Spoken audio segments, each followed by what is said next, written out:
Hey there mga my loves, Capricorn! Thank you so much for always staying here with me in this channel, babes.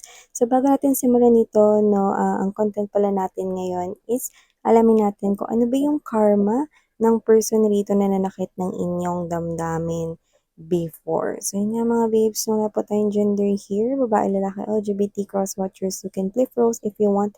Of course, you can do that, and at the end of the day, you always have your free will. So yun nga mga babes, no, ako po si Yan. Welcome new subscribers at sa mga returning viewers. Thank you po sa inyong walang sawang pagsuporta. At kung hindi niyo pa po alam, mayroon pa po tayong other channel. Ang link ay nasa ating description box. So you might want to check that out. At pwede ka rin naman na tumambay dyan. So yun nga na may free will rin kayo mga babes, no? At free rin kayong gamitin yan at the end of the day. So let's see.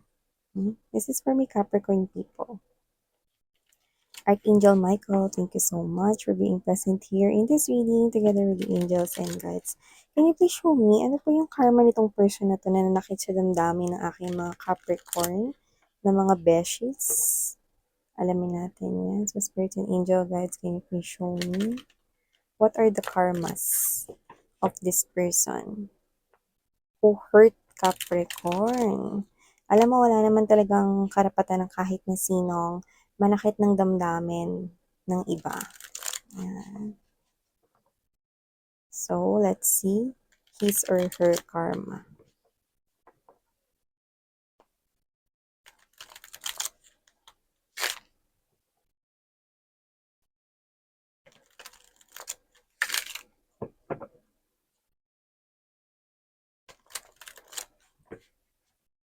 Okay, Capricorn, ilatag naman natin lahat mga babes sa ating table before we start talking about this. Three of Wands, Five of Swords, Six of Coins, the Ace of Cups, the Ace of Coins, Six of Wands. This person could be seeing a lot of number 6. But with that number 666, it looks like yung mga minamanifest niya, no, is hindi nagkakaroon ng katuparan. Laging may blockage at yun nga isa sa mga karmas niya. So this person also have this Four of Swords, Four of Cups, could be seeing also number 4s right here. This person could be experiencing a lot of endings with that 6 plus 4 equals 10. Okay? This person also have this Hierophant energy to the Four of Cups, Four of Swords. Okay? So I think one of the karma that this person here is facing right now is meron siya mga minamanifest na mga magaganda sa buhay niya. Mga pangarap related to financial, especially, okay? And other personal na mga pangarap niya. But it looks like, konting-konti na lang, may success na sana doon. Pero boom, biglang hindi natutuloy, hindi niya nakukuha, hindi niya nare-receive, no? Parang, isang step na lang away siya sa mga pinapangarap niya rito. Kahit ano man yan, related sa pera, related sa negosyo, or related sa kanyang personal na buhay. Alam mo yung isang step na lang, makukuha niya na, pero boom, hindi niya pa nakuha. Yan.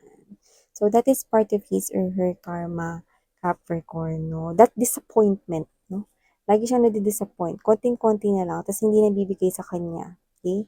At ang nakakaloka na ipagkakaloob sa iba. Yan. So, another karma that I'm seeing for this person who hurt you is this person keeps on waiting for that love. Love na ilalaban siya, love na hindi siya dito tatalikuran, no? Miss yan yung love na na-receive niya sa akin, no? Well, exactly. But this person here could turn his or her back on you. Diba? This person here, others of you, pwedeng iniwan niya kayo rito, keep on hanging, no?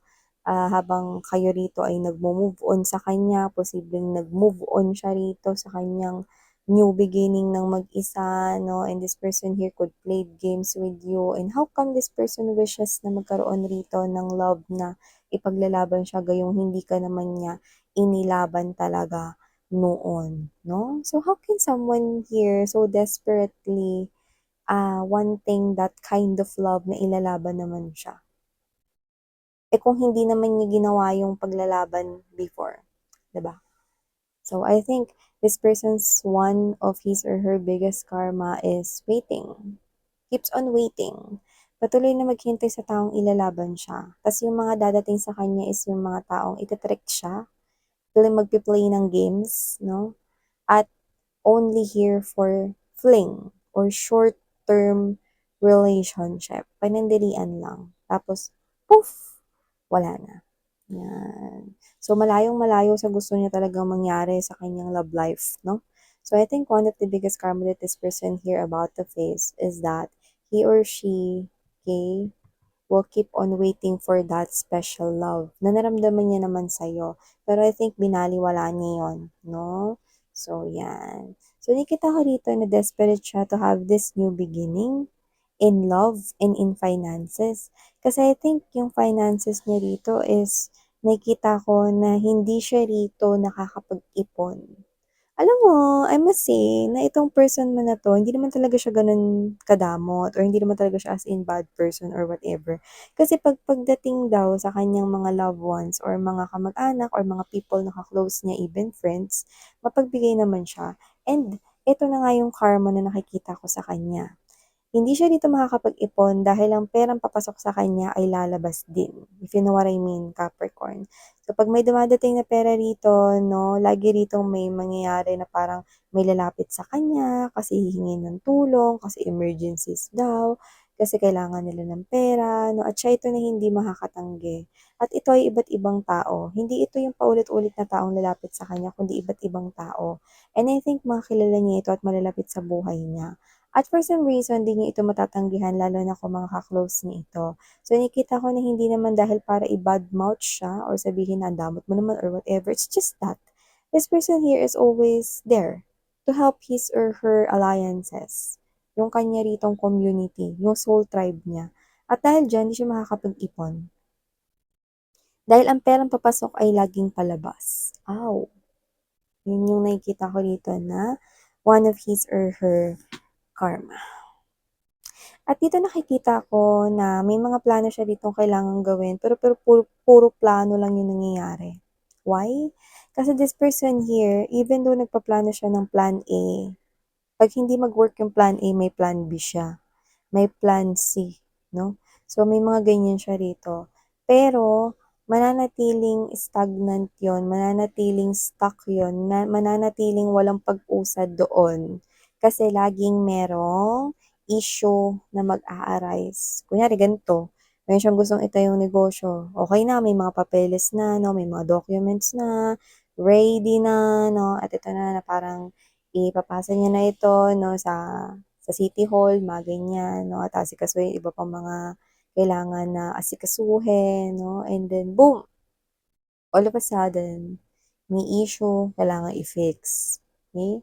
At pag na-fix, may issue ulit na mag-a-arise. So, hindi natapos-tapos. So, yun yung energy rito na parang madidrain yung energy niya rito, na parang ramdam niya na, ayan na eh, no? Na nagle-level up na magbabago na rito yung sitwasyon niya kung ano man yan, no? Parang maaaring related to sa mga magagandang plano niya sana or baka pinapangarap niya and then boom, na-stuck, natenga. Yung proseso ng documents nagkaroon ng matagal na paghinto, pagtigil, no? So, dyan parang may isip niya rito na parang may mali. Parang yung mga ginagawa niya hindi nagiging pabor sa nais niya talagang gawin. Yan. So, maliban dyan, nakikita ko rin dito mga babes no Capricorn na kung sino man tong energy na to.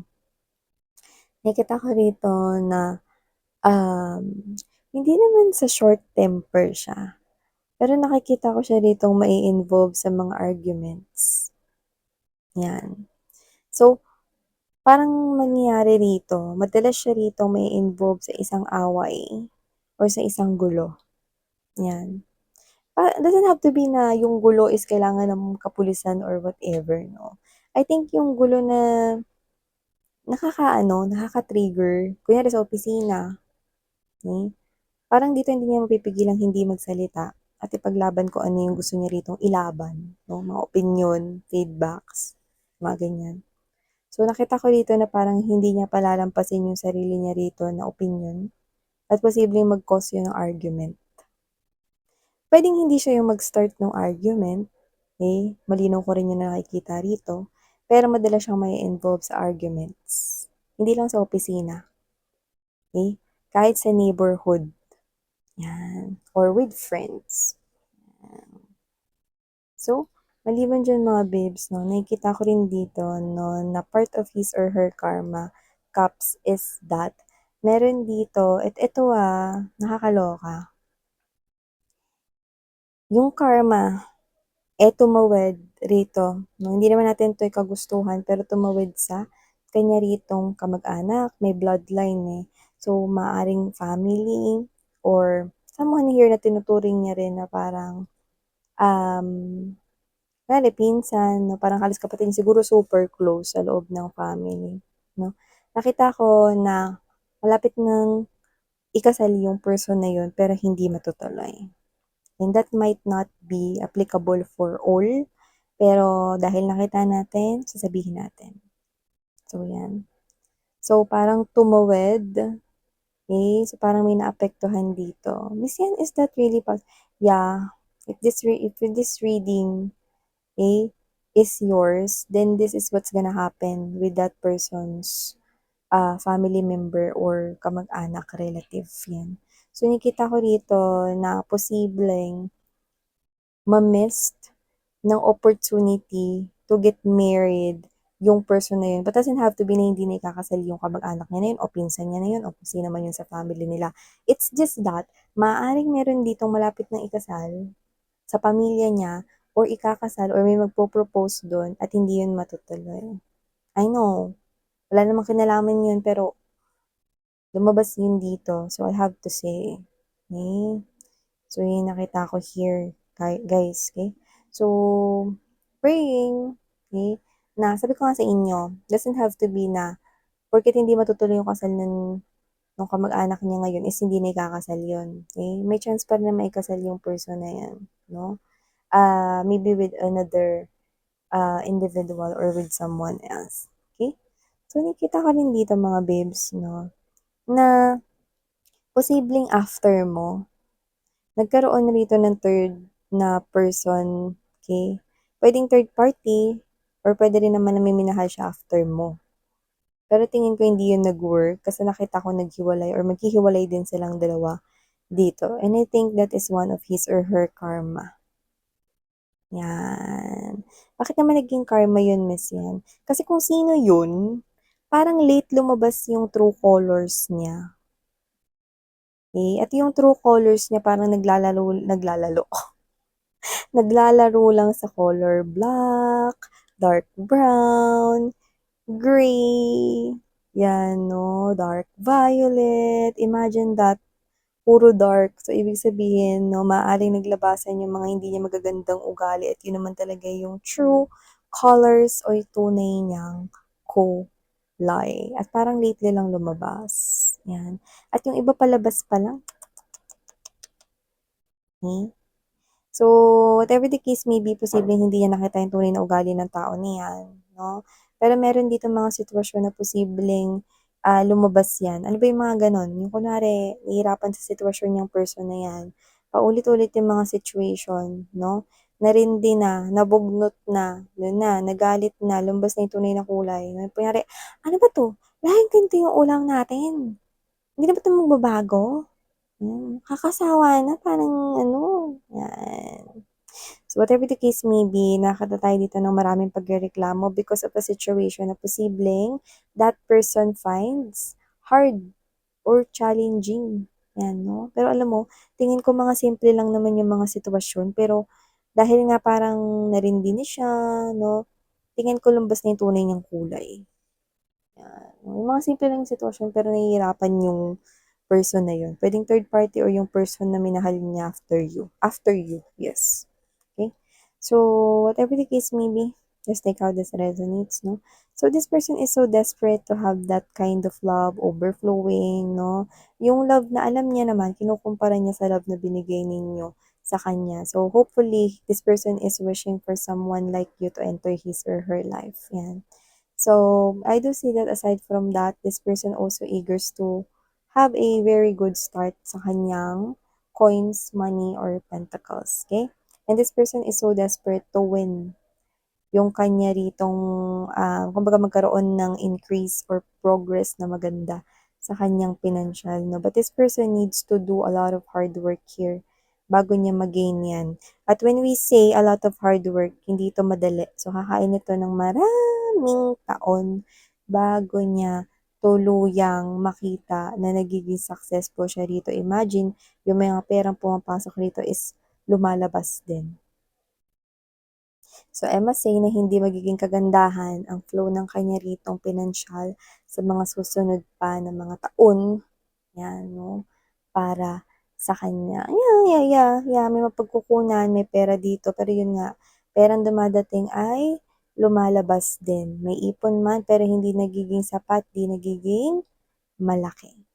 Yan. So yeah, these are all the comments that this person here is receiving or will receive. Okay. Yeah, this is your past lover right here, Capricorn. Just take how this resonates. Thank you, sweetheart, for your time. If you're interested in watching other channel, link is down below sa ating description box. Muli ako po siya ng inyong psychic medium. Sarang yeah, okay? Your person's hair color could be black with natural na brown. Yung para pag naarawan, parang brown kind of thing. Just take how this resonates. That might not resonate to all. Okay? So thank you and sana ngayong love and light. 안녕.